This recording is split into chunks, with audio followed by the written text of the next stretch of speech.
Alors il dit aux Juifs qui avaient cru en lui, « Si vous demeurez dans ma parole, vous êtes vraiment mes disciples, vous connaîtrez la vérité, et la vérité vous rendra libre. » Ils lui répondirent, « Nous sommes la descendance d'Abraham, et nous n'avons jamais été esclaves de personne. Comment peux-tu dire, vous deviendrez libres? » En vérité, je vous le dis, leur répliqua Jésus, toute personne qui commet le péché est esclave du péché. Or, l'esclave ne reste pas pour toujours dans la famille, c'est le Fils qui y reste pour toujours. Si donc le Fils vous libère, vous serez réellement libre. Voilà, je commencerai donc cette méditation sur le texte donc, de l'Évangile selon Jean, par une petite histoire. Alors c'est de l'humour juif, c'est un peu spécial. Donc c'est Moshe et Salomon qui se rendent à Jérusalem, dans une synagogue, pour voir le rabbin. Et il lui demande, « Monsieur le rabbin, est-ce que le noir est une couleur ?»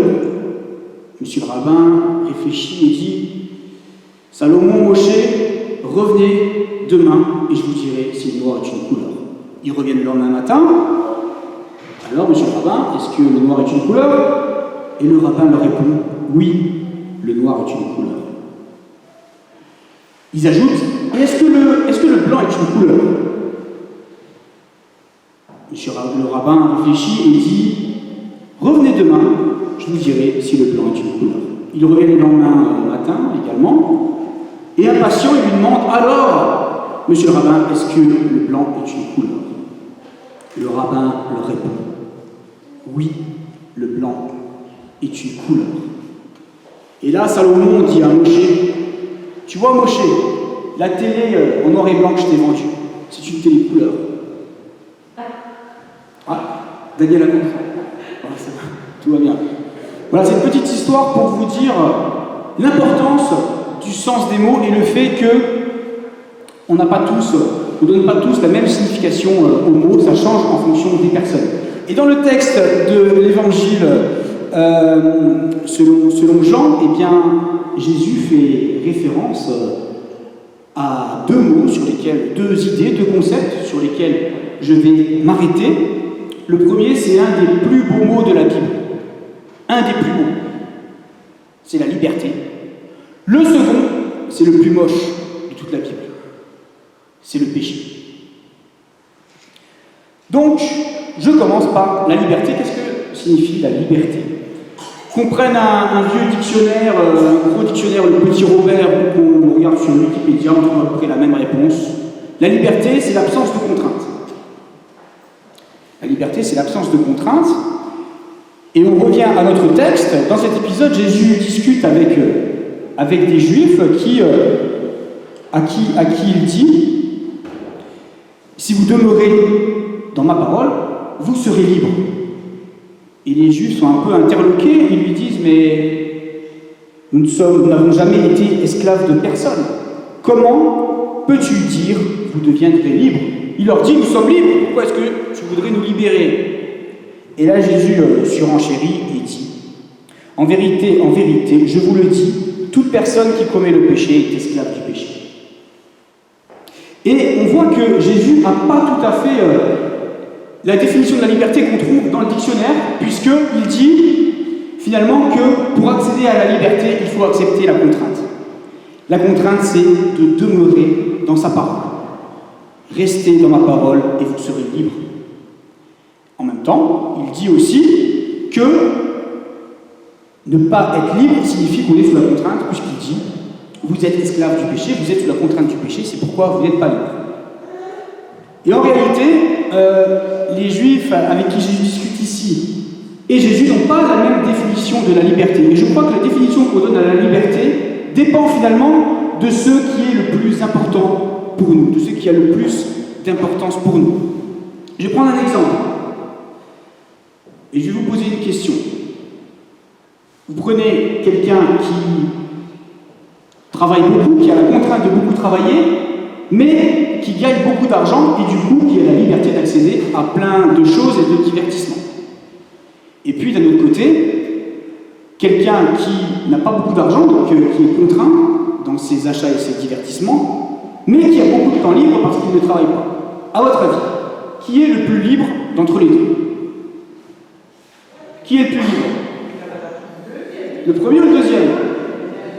Ben ça dépend de ce que vous valorisez le plus. Si vous valorisez plus le temps libre, vous allez dire, le deuxième est le plus libre. Si vous valorisez plus l'argent, c'est le premier qui est le plus libre. Pour dire que la liberté, c'est aussi une question de définition, c'est une question de point de vue, ça dépend de ce qu'on valorise le plus. Donc les Juifs, dans l'épisode, ce qu'ils valorisent le plus, ben, c'est finalement leur liberté de circulation, leur liberté d'entreprendre, le fait de vivre leur tradition. Donc ils se trouvent libres. Aujourd'hui, s'ils étaient confinés ou s'ils étaient sous couvre-feu, ils diraient « Ah non, on n'est pas libre parce qu'on ne peut plus circuler ».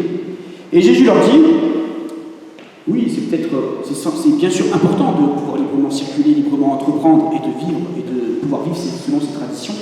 Mais le plus important pour Jésus, c'est d'être libre du péché. » Alors, on en arrive à ce deuxième mot, ce mot qui fait peur. Le péché, c'est un mot qui fait peur, c'est un mot qui est très connoté, c'est un mot qui est chargé. Et ça nous renvoie peut-être à la culpabilité, à la culpabilisation du plaisir. Quand on entend le mot péché, on a l'impression que là, c'est qu'on veut nous empêcher de se faire plaisir, de vivre heureux, etc.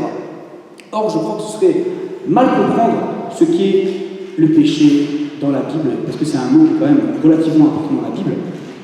Pour comprendre ce que Jésus entend par le péché et pourquoi il attache autant d'importance finalement à ce problème, au problème du péché, il faut se placer dans sa perspective, c'est que nous ne sommes pas là par hasard. Nous n'avons pas été créés par hasard. Il y a un créateur à l'origine de tout, qui a créé le monde.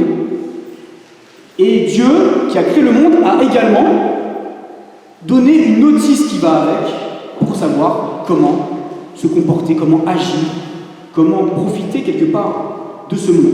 Un peu comme un constructeur automobile, un créateur d'une voiture, va vous mettre la notice dans la boîte à gants pour que vous sachiez comment bien faire tourner la voiture et comment bénéficier au maximum de la voiture.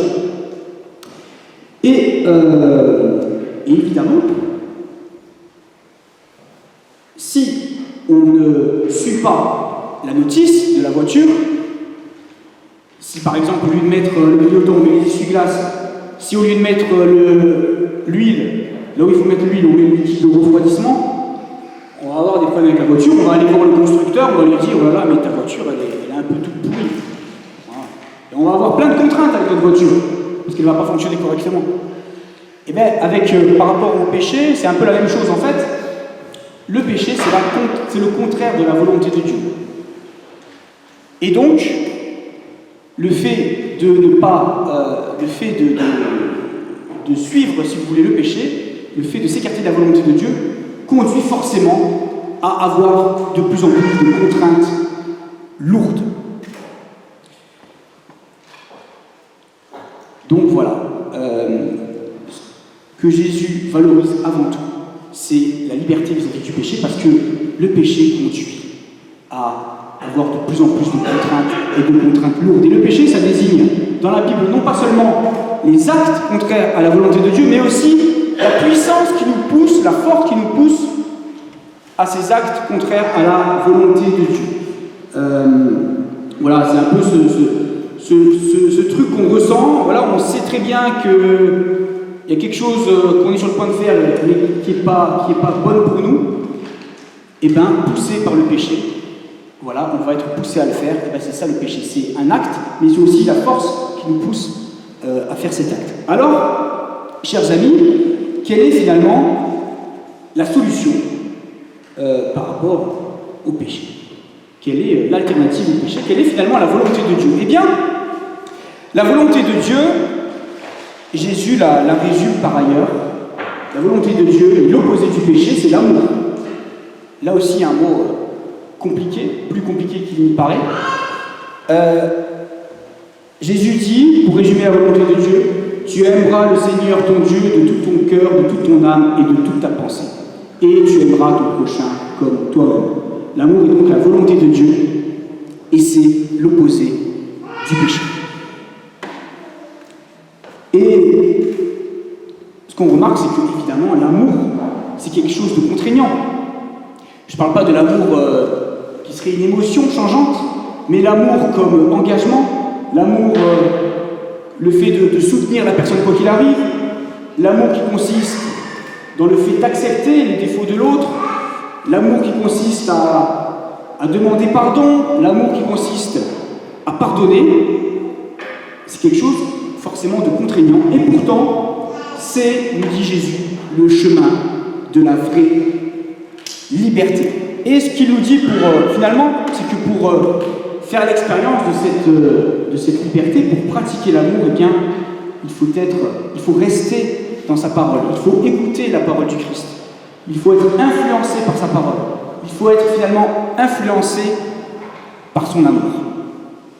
L'amour du Christ, quand on le reçoit, c'est quelque chose qui va nous pousser finalement à agir avec amour, à pratiquer l'amour, et qui va finalement nous permettre d'accéder à la vraie liberté.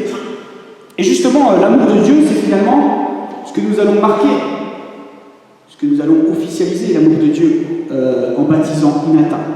Le signe du baptême veut dire beaucoup de choses, mais ça veut notamment dire que officiellement, voilà, Inata est l'enfant de Dieu, que Dieu va aimer Inata, c'est-à-dire qu'il va s'engager pour elle, qu'il la soutiendra quoi qu'il arrive, qu'il sera à ses côtés même dans les épreuves, parce qu'elle aura forcément des épreuves dans sa vie.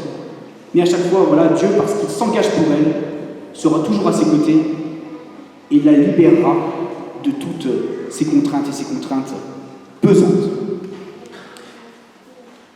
Alors, je pense qu'on n'est pas tous dans la même situation par rapport à Dieu, par rapport à la croyance en Dieu. Ici, il y a peut-être des personnes, voilà, qui, et c'est à vous que je voulais m'adresser pour terminer cette méditation. Il y a peut-être des personnes parmi vous qui